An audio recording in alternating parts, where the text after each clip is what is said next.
안녕하세요. 주 로스앤젤레스 총영사관 공공외교 인턴 라라입니다. 오늘은 저희 총영사관 가족관계 업무 담당이신 제이 형사님과 함께 가족관계 등록 업무가 어떤 일인지, 그리고 관련 업무의 신고는 어떻게 하면 되는지 등을 자세히 알아보려고 합니다. 안녕하세요, 영사님. 이렇게 인터뷰에 응해주셔서 감사합니다. 간단하게 영사님께서 하시는 일을 설명해 주실 수 있으실까요? 네, 안녕하세요. 저는 LA 총영사관에서 가족관계 등록 업무를 하고자 대법원에서 파견되어 근무하고 있습니다. 가족관계 등록 업무가 무엇인지 궁금하신 분들이 계실 텐데요. 아이가 태어나면 출생신고를 하고, 결혼을 하면 혼인신고를, 이혼을 하면 이혼신고를, 그리고 누군가가 돌아가시면 사망신고를 하죠. 이와 같이 출생, 혼인 등 가족관계 변동 사실을 대한민국의 공적 장부인 가족관계 등록부에 기록하는 것을 가족관계 등록 업무라고 합니다. 한국인이라면 이러한 가족관계 변동이 발생하는 경우 이를 대한민국 정부에 신고해 주셔야 하는데요. 해외에 거주하고 있는 재외 국민들도 동일하게 신고할 의무가 있습니다. 저는 신고가 접수되면 이를 검토하고 심사해서 최종적으로 대한민국 가족관계 등록부에 등록하는 업무를 하고 있습니다. 아, 국민의 가족관계를 등록하는 아주 중요한 일이네요. 근데 미국에는 영사님처럼 가족관계 등록관이 파견되어 있는 영사관도 있고 그렇지 않은 영사관도 있다고 들었어요. 그 차이점은 뭔가요? 네, LA 총영사관처럼 가족관계 등록관이 파견되어 있는 영사관에 가족관계 관련 신고가 접수되면 등록관이 신고서의 검토, 심사, 등록을 모두 하고 있습니다. 이른바 접수, 검토, 기록, 등록의 원스톱 민원 서비스가 가능합니다. 하지만 등록관이 없는 곳은 신고서를 접수한 뒤에 한국으로 보내고 한국에 있는 등록관이 등록을 해야 해서 상당한 시간이 소요됩니다. 그리고 가족관계 증명서 발급도 차이가 있습니다. 등록관이 파견되어 있는 영사관에서는 재외국민께서 가족관계 증명서를 신청하면 바로 발급이 가능합니다. 하지만 등록관이 없는 영사관은 한국으로 신청서를 송부하고 한국에서 증명서를 발행하면 영사관에서 이를 출력해서 발부하기 때문에 상당한 시간이 소요됩니다. 와, 상당히 큰 차이가 있네요. 가족관계 관련 신고를 할 일도 가족관계 증명서를 발급할 일도 생각보다 많은데 저희 LA 총영사관은 영사님이 계셔서 이런 중요한 업무가 엄청 빠르게 진행되는 것 같아요. 근데 이곳 LA에 거주하시는 재외국민 중에는 미국에서 태어나서 미국에서만 사셨던, 한국엔 거의 가본 적이 없는 분들이 많으실 것 같은데 이런 경우에도 신고를 해야 하나요? 네, 맞습니다.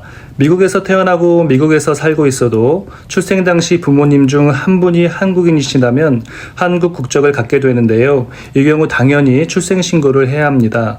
다만 1998년 6월 14일 이전에 태어나신 경우에는 출생 당시 아버지가 한국인이셔야 한국 국적을 갖게 되어 출생 신고를 해야 합니다.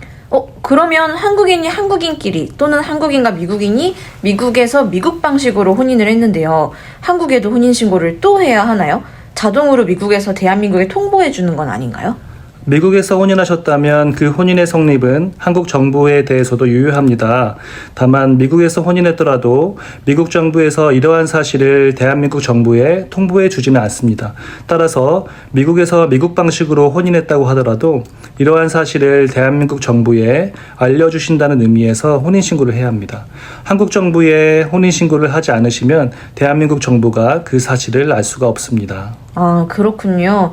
결국 출생, 혼인, 이혼, 사망 등 가족관계 변동 사실이 발생한 경우에는 반드시 대한민국 정부에 이를 신고해야 하네요. 네, 맞습니다.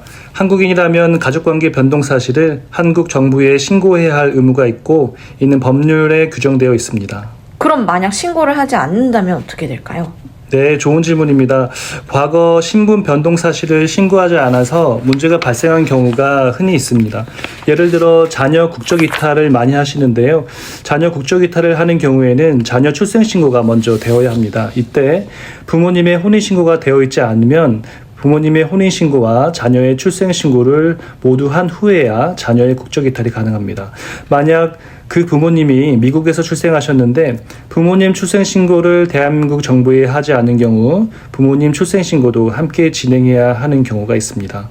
과거 몇십 년 전의 사실을 신고하는 경우여서 출생증명서, 혼인증명서 등의 서류를 얻기가 쉽지 않아 어려움을 겪는 경우를 많이 봤습니다. 와, 설명 듣는 것만으로도 복잡하게 느껴지네요. 간단히 요약하자면 결국 출생, 혼인 등 가족관계 변동 사실이 발생할 때 바로 신고해야 하고 신고하지 않으면 나중에 문제가 발생할 수 있다라는 말씀이시네요. 재외국민들께서 꼭 아셔야만 하는 사실 같아요. 이 영상을 보고 계신 재외국민분들, 만약 본인 혼인이나 자녀 출생 등의 사실이 발생하면 바로 신고해 주시고 혹시 아직 신고하지 않으셨다면 지금 바로 신고하셔야 합니다. 그러면 좀 더 자세히 보고자 각 신고서를 가져왔는데요. 출생신고서가 특히 복잡하네요. 혹시 재외국민이 자녀 출생신고를 할 때 유의해야 할 점이 있을까요? 네, 출생 신고를 할 때 첫 번째로는 아이가 한국 국적을 갖고 있는지 확인해 봐야 합니다. 1998년 6월 14일 전에 태어난 경우에는 아버지가, 그 이후 태어난 경우에는 아버지 또는 어머니가 출생 당시 한국 국적을 보유하고 있을 경우 아이 또한 한국 국적자가 됩니다. 그리고 이러한 경우 출생신고의 대상이 됩니다. 아, 그렇군요. 아이의 성과 보는 어떻게 결정되나요? 아이의 성과 보는 원칙적으로 그러니까 아버지의 성과 본을 따르게 되어 있습니다. 다만 부모의 협의로 자녀의 성을 엄마의 성, 즉 모의 성과 본을 따르기로 하는 협의를 할 수 있습니다. 이 협의는 혼인신고 때 함께 제출해야 효력이 있고, 혼인신고 때 협의하지 않고 자녀 출생신고 때 협의서를 제출하는 것은 효력이 없습니다. 한번 협의하면 번복하지 못하는 것이 원칙이고, 이 협의에 따라 이후 모든 자녀의 성과 본은 어머니의 성과 본을 따라야 합니다. 말씀을 듣고 보니 여기 혼인신고서에도 성본의 협의라는 항목이 있네요. 그럼 일단은 즉 아빠의 성과 본에 따르는 것이 원칙인데 아빠가 외국인인 경우에는 그럼 어떻게 하나요? 네, 좋은 질문입니다. 재외국민의 경우 남편이 외국인인 경우가 많아서 해당 사항을 궁금해하는 분들도 많습니다. 결론부터 말씀드리자면 아빠가 외국인인 경우에도 원칙은 부의 성과 본을 따르는 것입니다. 이때 외국인은 본이 없어서 본은 정할 수 없습니다. 또한 중국 등 한자 문화권을 제외하고는 성을 한자로 정할 수도 없습니다. 다만 아빠가 외국인이고 엄마가 한국인인 경우에는 좀 더 유연하게 성을 정할 수 있도록 하고 있습니다. 즉, 이 경우에는 아빠의 성을 따르거나 엄마의 성과 본을 따를 수 있습니다. 그럼 아빠가 외국인인데 엄마의 성과 본을 따르고자 하면 엄마 아빠가 혼인신고할 때 자녀의 성과 본을 엄마의 성과 본으로 하는 협의서를 제출했어야 하나요? 그건 아닙니다. 이 경우에는 혼인신고 시 따로 자녀의 성을 모의 성과 본으로 하는 협의서를 제출하지 않았어도 자녀의 성을 모의 성과 본으로 결정할 수 있습니다. 아, 그렇군요. 그리고 재외국민 중에선 자녀의 이름을 어떻게 지어야 하는지 궁금해하는 분들도 많으실 것 같아요. 특히 미국 정부에 출생신고가 되어서 이름이 등록되어 있는 경우, 이를 대한민국에 신고할 때는 어떤 이름으로 해야 하는지 궁금해하는 경우가 많던데 어떻게 해야 하나요? 네, 중요한 질문을 해주신 것 같네요. 먼저 재외국민은 자녀의 이름을 자유롭게 정할 수 있습니다. 외국식 이름 또는 한국식 이름도 무방합니다. 다만 너무 긴 이름을 지으면 안 되기 때문에 원칙적으로 이름은 5글자를 초과해서는 안 됩니다. 아, 예를 들어서 성은 김이고 이름이 알렉산드리아, 이렇게 6글자 이상이 되면 안 된다는 건가요? 네, 맞습니다. 원칙적으로 성을 빼고 이름은 5글자까지만 가능합니다. 다만 출생 당시 아버지가 외국인이고 아버지가 속한 나라의 신분장부에 그 자녀의 이름이 등록되어 있다면 이러한 제한이 다소 다르게 적용됩니다. 아이 출생 당시에 아버지가 외국인인 경우에는 자녀의 이름을 정하는 방식이 조금 다른가 보네요. 흥미로운데요? 네, 맞습니다. 출생 당시 아버지가 외국인이고 아버지 나라의 자녀의 출생 신고를 할 때 아이의 이름을 등록했다면 외국식 이름과 한국식 이름 이렇게 두 가지로 이름을 정할 수 있습니다. 외국식 이름으로 지을 경우에는 아버지 나라의 출생 신고를 할 때 기재한 이름 그대로 사용해야 합니다. 이 경우에는 이름이 5글자를 초과해도 무방합니다. 한국식 이름으로 지을 경우에는 아버지 나라에 출생신고를 할 때 기재한 이름과 다른 이름을 사용할 수 있습니다. 이때도 당연히 5글자를 초과할 수 없습니다.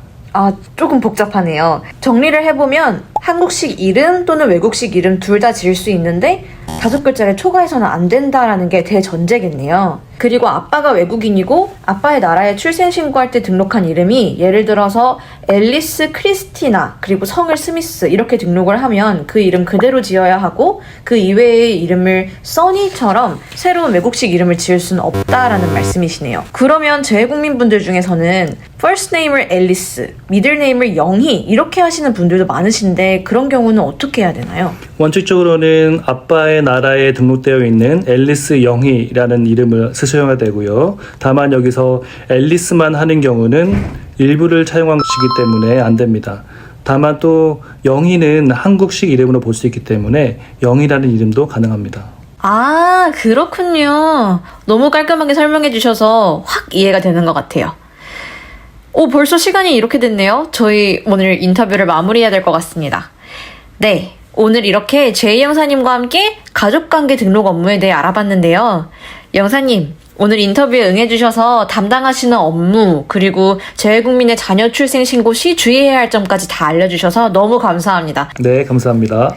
가족관계 등록을 앞두고 계신 재외국민들, 혹은 언젠가 등록을 하게 될 가능성이 있는 분들께 이 영상이 큰 도움이 되길 바라며 지금까지 LA 총영사관 공공외교 인턴 나라였습니다.